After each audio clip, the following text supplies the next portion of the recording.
అండి. పిల్లలు ఇప్పుడు ఎప్పుడు ఏది కావాలంటున్నారో మనకు అస్సలు తెలియట్లేదు.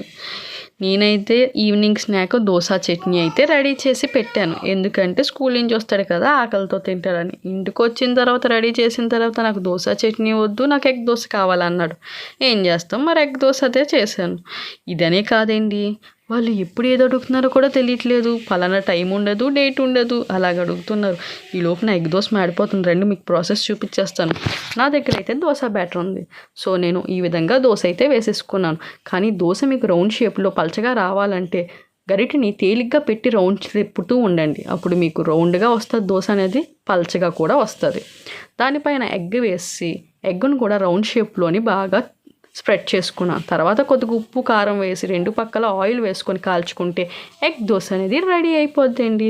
ఇది చాలా టేస్టీగా ఉంటుందండి. ఒకసారి ట్రై చేసి చూడండి.